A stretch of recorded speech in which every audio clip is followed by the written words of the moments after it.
You are listening to the Unsoberly Sober Show. I'm your host, Magnify Maggie. This podcast will turn your perception of going sober upside down. We're going to be working from the inside out to get you that dream life. So make sure you stick around for the end of the episode where I'm going to walk you through our weekly positive pursuit exercise to begin rewiring that beautiful mind, baby. Hello, my free and powerful friend. I'm so excited about today's topic because, again, I'm stirring the pot just a little bit, but in true fashion, it's only because I see a certain type of error within this thinking that I want to bring to you today and just kind of allow you to travel your mind to see if this type of thinking has been leading you to some negative results. I am scrolling sometimes, as I do, and I'm seeing the sober pages pop up, and especially sober celebrity accounts, right? And it's everybody from Jamie Lee Curtis to Ben Affleck to Rob Lowe, these very high-profile sober celebrities that are also open books with their own sober journeys, and all hail that. Love that. But something that I don't love is it seems like their type of sobriety is kind of known as the only type of sobriety. And what I mean by that is if you catch a clip of any one of these sober celebrities, they're oftentimes really talking about how hard it is and how much they just have to take it one day at a time. One day at a time is the phrase, right? And if you've ever gone to AA, you hear that, read the big book, one day at a time. They talk about everything just being one day at a time to make it through the day without drinking. And, I'll hear Jamie Lee Curtis say, I haven't taken a drink in, I don't remember if it's 20 or 30 years that she's not drank. And she's like, but at any moment, on any day, it could just all slip out from under me. So I have to work very hard every day. And they'll talk about how proud they are of it, which I'm so happy to hear that. But again, it's still almost like they are living as if every single day is day one. And what I've experienced is such a different dynamic that doesn't mean that I'm going to be living forever, like struggling as if it were day one, right? So I'm kind of taking my experience, and I know that everybody's so different, but my experience and then the knowledge of like the belief systems that must be backing that up, must be backing up that narrative of I've got to really just make it through this day, one day at a time, not drinking, and why that would extend out into 20 years of struggling with don't drink types of thoughts. So today I want to really iterate that one day at a time is a human thing, not an alcoholic thing. And I want to also kind of open this conversation or this thought process of, thinking about the dynamic of someone's inner world. What would somebody think about themselves if every day when they wake up, their first thought is, all I have to do today is not drink, one day at a time? What does that say about them? Because I think for a lot of people, they think the logical way to not drink is to just tell themselves, don't drink, right? But if you could think about somebody who's telling themselves, don't drink, what type of person would have to tell themselves that? Somebody who sees alcohol as the savior to their life. Somebody who sees themselves as the type of person that needs alcohol to make it through the day. Someone who sees their life as the type of life that they just want to fast forward through in order to not mess up. What do you think that type of person thinks about themselves? They probably don't trust themselves. They probably don't have a healthy self-esteem. They don't have a faith in the world having their back. There's a lot of studies on this idea alone. It's like, what are people's different experiences in life when one person believes that the world is a good place, whereas the other person believes that the world is a bad place? And there's so many different ways that the same experiences play out so differently for these two different types of people. And I really believe that the people that cling to traditional sobriety, one day at a time, I'm going to need to make it through this day not drinking, and if as long as I do that, then I've won my day. They're going into their life viewing it that the world is very hard for them, and that the world is against them, and that all of their experiences are going to be so hard that they're going to have to talk themselves out of a drink. But what if you didn't believe that about your life? What if you just saw the one day at a time thing as being a human thing? Because if you search outside of Alcoholic Anonymous literature, you see one day at a time in a lot of different aspects. You see Henry Ford talking about take a big job and break it down into small parts. Okay, take a big job like a year, break it down into small parts like days. That makes sense, right? Or you hear Ed Milet talking about the power of one more. Just go one more day. Just go one more day. So it's not always about addiction. It's just about the human experience. And this is what the human experience is. We're going to talk a little bit broad here. The human experience is that every day we wake up after, I'm going to suppose that this person that I'm talking about, normal human experience, we're going to wake up after 8 hours of sleep, where we went through emotional processing. We had our congestion from our brain swept out. So our brain is clear. Our emotions are basically a clean slate. And if you study a little bit more of the woo-woo literature, you'd hear that sleep is also when our subconscious mind connects to the universe and starts to do things and pull our desires into our reality. I'm not sure if you dig that, but I do. So, every day when we wake up as a human, we have a new opportunity, a new mindset. Our mind is a blank canvas, and we get to create our day ourselves, right? So normal human experience, normal positive human experience would be we wake up, that clear mind, clean slate, starting the new day, and we think about good things. Oh, I'm excited that today I get to get my kids ready for their field trip, and I'm excited to maybe try that new group fitness class, and I'm excited to go in on that work meeting today, and having a positive perception of our daily tasks. That's a mental habit that should be instilled in every human experience as they start their day.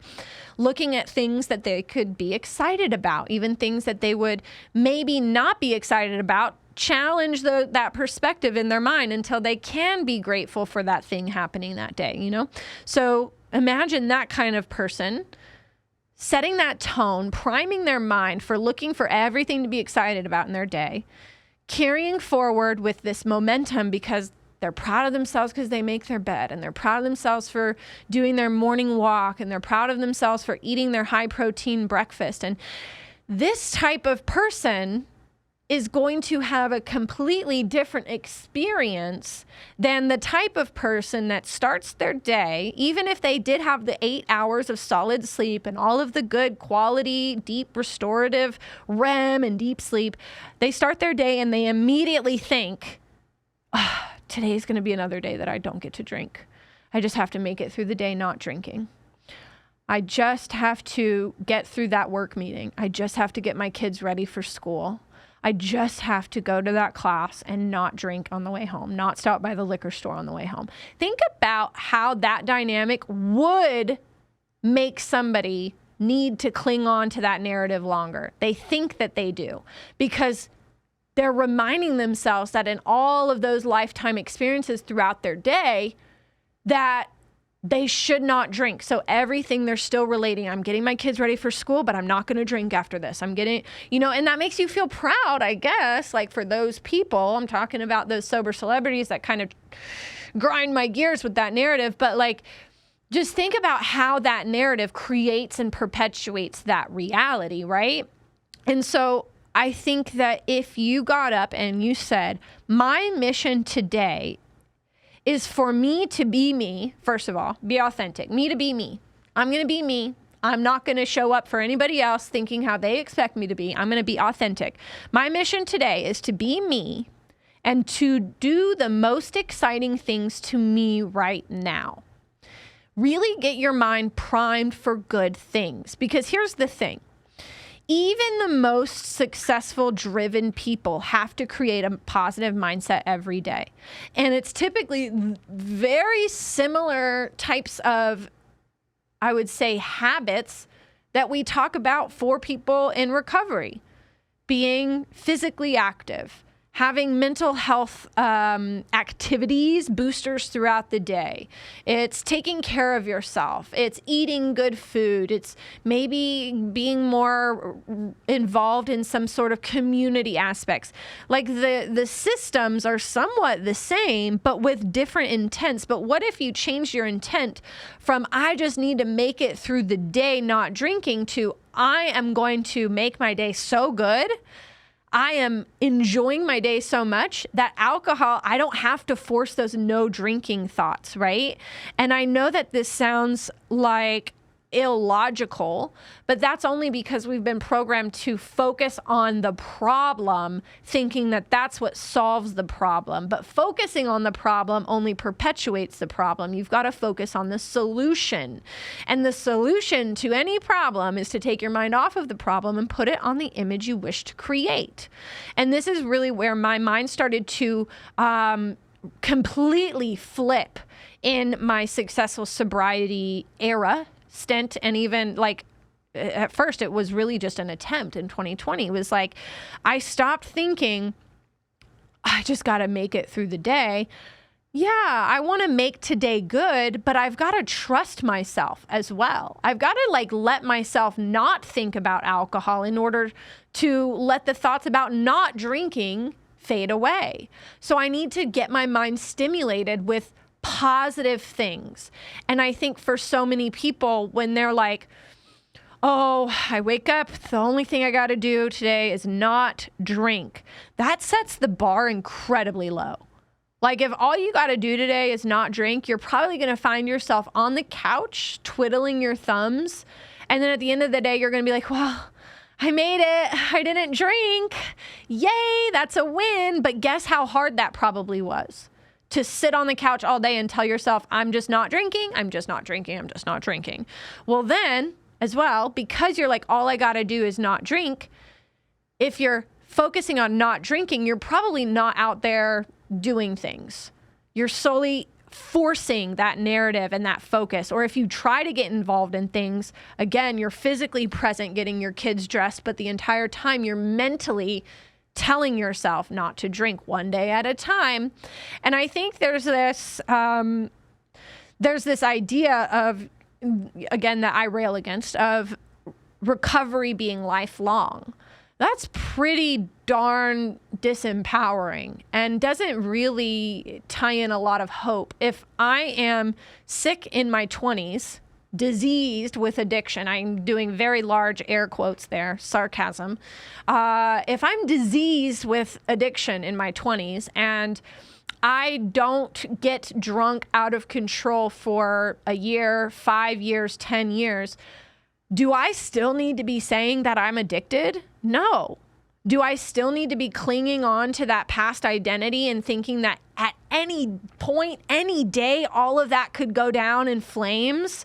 No, that's not a very positive, self-esteemed, self-trusting thought. If I'm going through my life saying I'm in recovery and at any point this could all be pulled out from under me, that's a lot of distrust that is I'm communicating to myself that's really under a bunch of layers of unconscious beliefs. I don't believe that I can live a life without alcohol. I don't believe that I can be strong in all circumstances to not need alcohol. I don't believe that I can cure myself or that I have cured myself. I don't believe that the work that I've done has allowed me to heal. A lot of the magic is in just acknowledging that you are healing and you don't have to be concentrated on what you're running away from. Be more concentrated on who you're running towards. So instead of thinking I'm in recovery for life, I think I'm just developing. I'm just growing. And that's how successful people look at themselves. They don't want to be stagnant. Stagnation for successful people, they know that brings self-sabotage. They know that brings ill-fated results.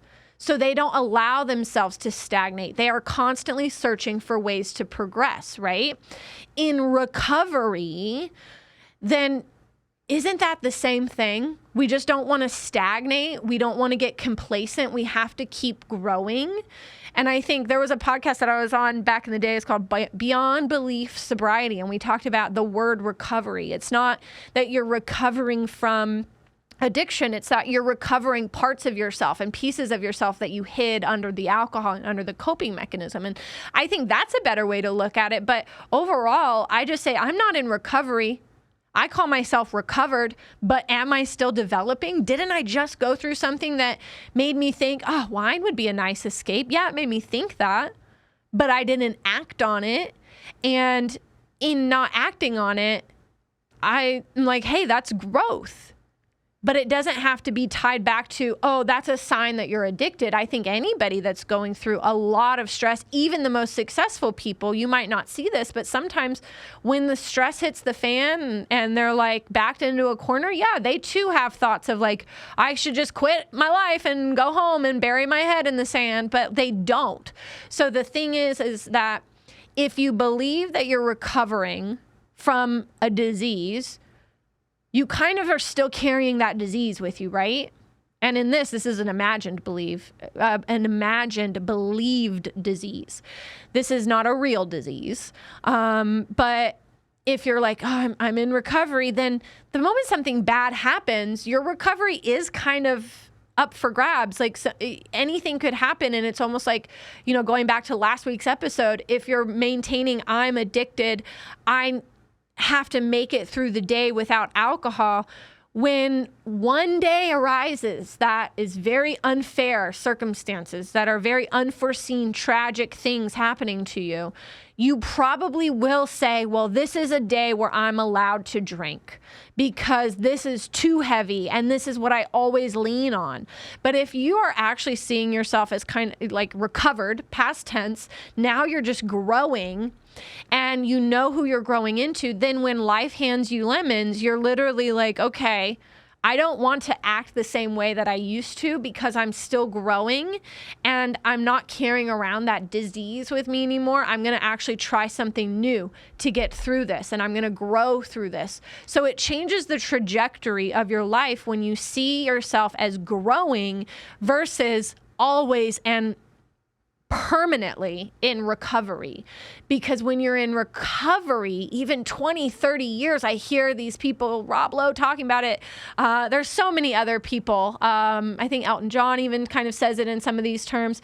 There's so many people that are seeming to be hanging on by tooth and nail, white knuckling it 30 years into their sobriety journey. And I wish that I could just kind of wake them up and help them see that it's your perspective of your sobriety that is making this such a hangdog experience, a difficult experience, because you've got to see your life as something meaningful to show up for, not just to make it through without alcohol. And that's a total shift of perspective. And I think a lot of us think, like, especially these sober celebrities, they should have so much to look forward to that makes them feel good, that they don't get lost in the sauce. But I think every single person has their own pain points, and we've all learned to patch these pain points with our own coping mechanisms.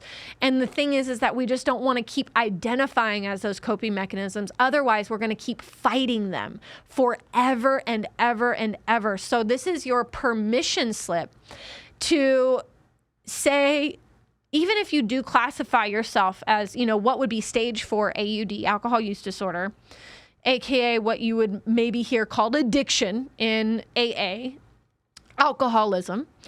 If you are by the books, stage 4 AUD, it might make a lot of sense to be like, don't drink all the time, but you can't continue to bring this identity with you forever. it's not going to seem logical to say that's the past in the past and I can think differently about myself. But that's really the only thing. As I look around at all of the people talking about their own sober journeys, I see these different threads and common denominators between the ones that are people struggling and their life is still really difficult in sobriety versus the people that are like, alcohol who? Alcohol what? I don't need that. And they've shifted their perspective on their coping mechanism and they are no longer battling it. They're releasing it and they're saying that was the past and looking forward to who they want to become. You know, I think that all in all, the one day at a time thing happens through habits. I talked about the personal narrative habit in the morning of thinking about your day in terms of what do you get to do? Shedding a light on what you're excited about within your day. I think this is a good time to remind you that your morning routine is what's going to set the tone for that day to be not just one day at a time fighting through it, white knuckling it, but wow, that was such a good day. I didn't even think about alcohol. That was effortless. That's what I want. And that's what I've experienced. And that's what Magnify clients experience. They're like, wow, I never thought that it would be easy. I'm like laying in bed at night, realizing that I didn't even think about alcohol today. That can happen, but it's all about habits. And something that I think most people who are on that white knuckle journey with sobriety have in common is that they're not focused on habits in a healthy way. They're focused, I have to do this because just one day at a time, I'm not going to drink.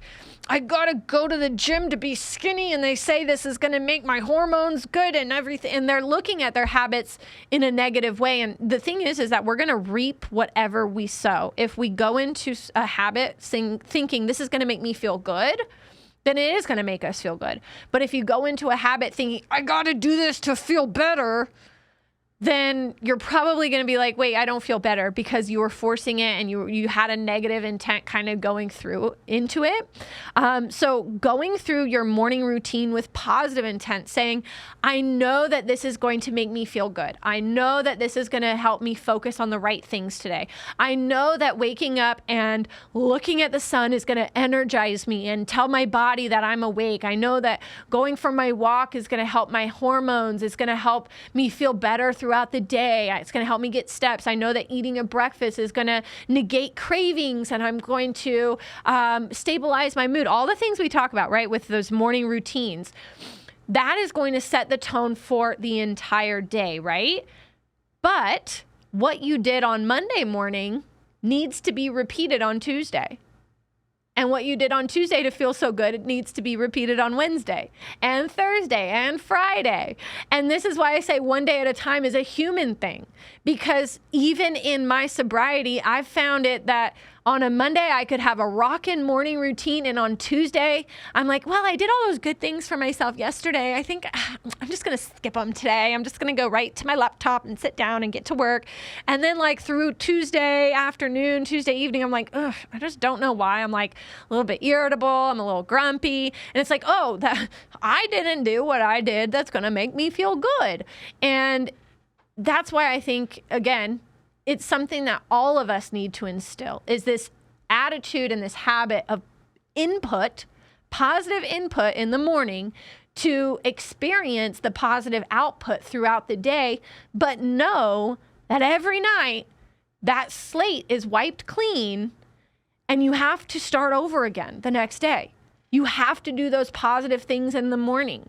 I hear them talking about this on Sober Celebrity Instagrams, and I'm like, yeah, so does everybody else. It's not just you, buddy.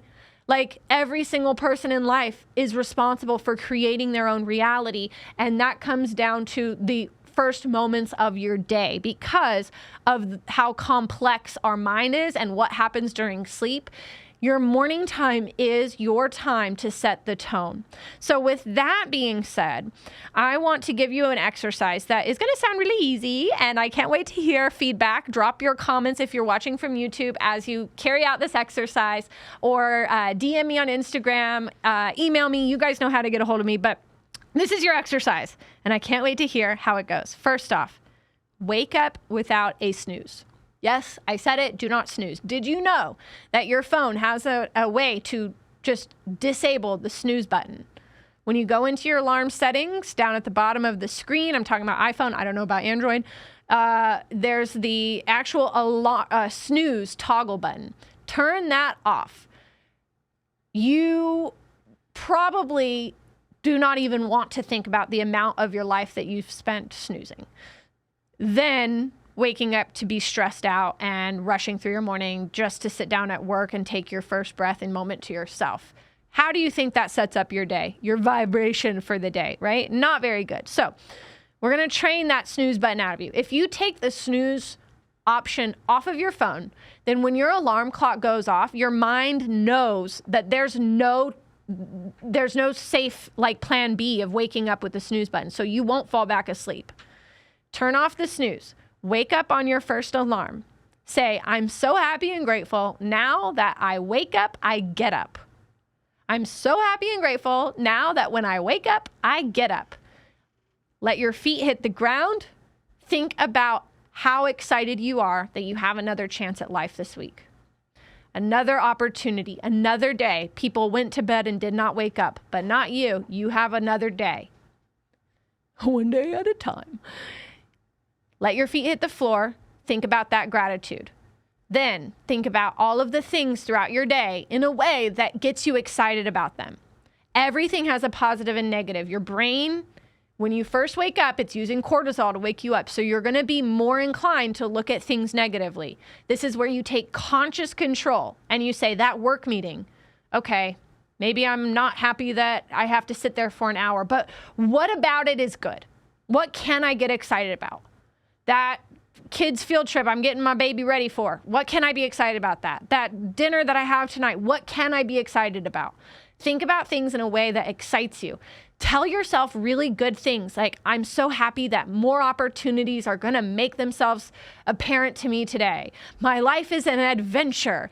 I am a lucky girl. I am a lucky guy. The universe has my back. Things of this nature, really positive stories. Tell yourself that stuff. Close your eyes and envision it. Give yourself a blueprint of how you want your day to go. See yourself smiling. See yourself laughing. And then stand up and start moving. Put something positive on.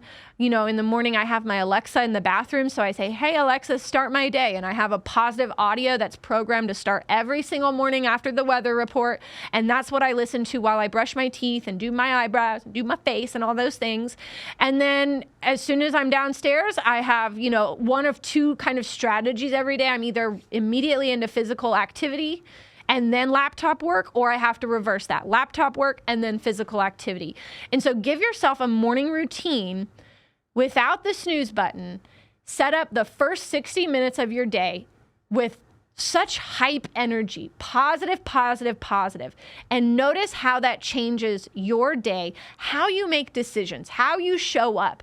And if you are kind of coming off of the bandwagon of following traditional sobriety status quo of one day at a time, I am powerless to alcohol, I've just got to make it through the day, not drinking today, that's my only, bar that I have set for myself. If that's kind of where you're coming from, I want you to do a little Venn diagram, even in your mind maybe, of what are the differences between your days where you're waking up thinking one day at a time, this is hard, I just got to make it through the day not drinking, and then the other times when you are not hitting the snooze button, you're getting out of bed even though it's hard. That's the first win of your day. You're talking positively to yourself. You're following a healthy morning routine. Notice how your mind on those days operates, what it sees, what it hears, what it picks up on, what it's excited by. And notice the frequency of alcohol thoughts compared to those days where you wake up thinking one day at a time, all I have to do is make it through this day not drinking. I think I usually end on the exercise, but I have a kind of a little excerpt. It's from a book by Mark Manson. It's called The Subtle Art of Not Giving a Fuck. And I think that this is, it is a little bit of, in this clip, it says even a mental pretzel. But I kind of want to read this. Wanting a positive experience is a negative experience. accepting negative experience is a positive experience. It's what the philosopher Alan Watts used to refer to as the backwards law. The idea that the more you pursue better feeling all the time, the less satisfied you become, as pursuing something only reinforces the fact that you lack it in the first place. So I know that might seem a little bit contradictory to what I was just talking about, but I think it actually applies perfectly. Is that the person that's saying, don't drink today, one day at a time, in their mind, they're trying to make a positive experience out of something negative. They're coming from a space of lack. I don't have the power to make it through the day. Their belief is, I don't have the power to make it through the day without a drink, but I'm going to try to force the non-drinking. Whereas accepting a negative experience is a positive experience. And this is where it's, again, a little backwards, because we're not saying negative as in having a bad day, but accepting that life is what it is and you can perceive it positively is positive. Coming from a place of, no matter what's going on around me, I can make something good, is a positive experience. That quote that I said, when you start your day, my mission today is to be me and to do the most exciting things to me right now, is an idea of waking up and realizing I can't control everything in the world or in my circle. That might be perceived as a negative experience, right? But you're just allowing that to be a thing. I can't control everything around me. I can't control my friends. I can't control what they think about me. I can't control a lot of aspects of my life, but I can control me, and I am who I am, and I love who I am, and I accept who I am, and I'm going to be who I am today, is a very positive experience. If somebody is living in the one day at a time, just got to make it through without a drink lifestyle, they are coming from a place of, I am not accepting of who I am. Who I am actually just wants more than anything to drink, and I'm going to force myself to be different. And it's about figuring out who you are without alcohol, which I think is a missing factor in the whole approach of traditional sobriety, because all of the focus is on alcohol. So they spend their life thinking that, alcohol is a huge part of their identity still, even if they haven't drank for 30 years.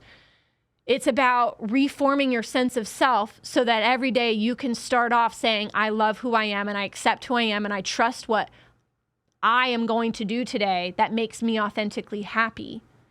Because that's how you turn a quote unquote negative experience into a positive one.